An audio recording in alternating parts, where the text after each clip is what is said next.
Bonjour les amis, faudrait pas qu'on les oublie. On est dimanche matin et grâce à eux, pour le deuxième dimanche consécutif, les Français ne vont pas découvrir de lecture nauséabonde dans le journal du dimanche. Je parle naturellement des 90 héros journalistes, membres du personnel et tout, qui viennent de voter à 98% la reconduction de la grève au JDD parce qu'ils veulent pas que le méchant Bolloré, lui il dit que c'est pas lui, il dit que c'est Lagardère, ils veulent pas que le méchant Bolloré y mette à la tête du journal Geoffroy Lejeune. Et il faut reconnaître, alors il y a deux mecs qui sont contre, alors là c'est incroyable, il n'y a plus que 98% qui sont pour la grève, il y a deux salopards sur les 90 qui ont osé voter contre. Il faut qu'on ait les noms, c'est pas possible, il faut qu'on ait les noms de ces deux salopards,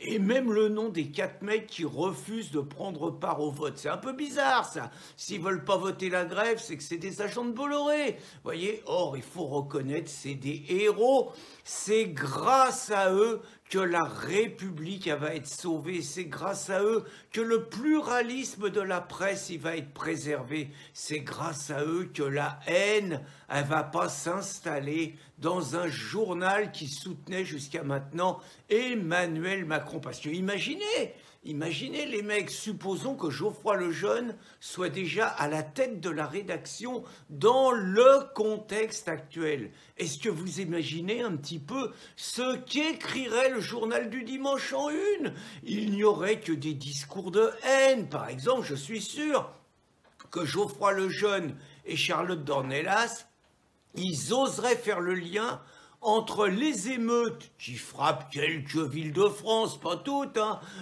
donc entre les émeutes et l'immigration. Alors que ça n'a rien à voir, vous regardez, tous les jeunes, ils sont nés en France, tous les jeunes, ils sont français, donc ça n'a rien à voir avec l'immigration. Et puis, ils diraient que c'est un djihad, que c'est une attaque contre la France, contre les symboles de la République et tout. Vous voyez, ils diraient que c'est des actes de guerre civile. Eh ben pas du tout, c'est pas du tout ça, c'est des appels au secours, moi je dis, c'est que ces jeunes, ils appellent au secours la France, ils appellent au secours la République, c'est un acte d'amour quand ils brûlent, ils brûlent des grandes surfaces, ils pillent un petit peu, mais c'est la pauvreté ça, ils attaquent quelques personnes âgées, ils envoient des voitures béliers, mais c'est parce qu'ils sont jeunes, vous voyez, ils ne mettraient pas en avant du tout le positif. Ils oseraient formuler des revendications comme, ils diraient qu'il faut que les policiers y tirent sur les jeunes qui veulent forcer des barrages. Vous voyez, ils diraient des choses comme ça, ils diraient du mal de Naël. Ils n'arrêteraient pas de parler de son lourd casier judiciaire. Ils se seraient moqués, ils auraient pointé du doigt l'attitude de la mère de Naël qui avait l'air un petit peu étrange, c'est vrai. Mais tout le monde a sa manière de célébrer le deuil, la souffrance. Il n'y a pas que les larmes, c'est une façon d'évacuer la douleur. Ça, il ne le dirait pas. Puis bien évidemment, on n'aurait que Zemmour qui dirait que tout ce qui se passe, c'est ce qu'il a prévu pendant sa campagne et que c'est la raison de sa candidature. On aurait ça. On aurait Marine, on aurait des mecs comme Grégory Rose qui lui dit qu'il faut accélérer la remigration. Vous voyez, il y aurait un hymne aux milices privées, au nom de la garde républicaine. Les gens diraient, puisque les flics peuvent plus faire face, il faut donner des armes aux Français. Alors que Moussa, il a demandé aux Français de rendre leurs armes. Et puis, il y aurait que des discours négatifs, alors que vous avez des beaux discours. Le maire de Clermont-Ferrand, par exemple, j'ai beaucoup aimé. Il a dit qu'il fallait que les Français réapprennent le vivre ensemble. Voilà, des discours positifs. Les mecs de Valeurs Actuelles qui sont maintenant au JDD, ils cibleraient les insoumis, ils reprocheraient aux insoumis de souffler sur les braises, vous voyez, ils mettraient en avant le Carlos Bilongo qui a pris un coup de béquille sur la tronche en allant soutenir les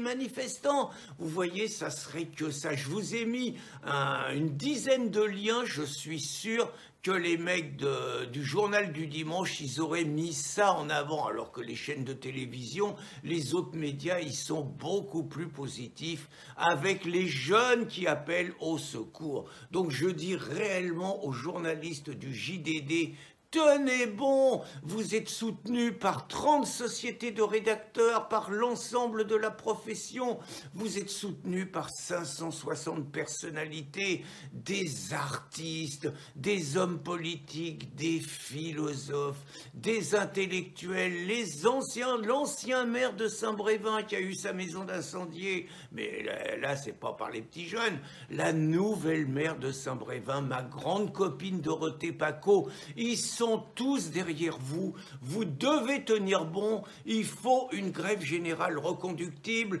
de toute la profession. Bonne journée les amis.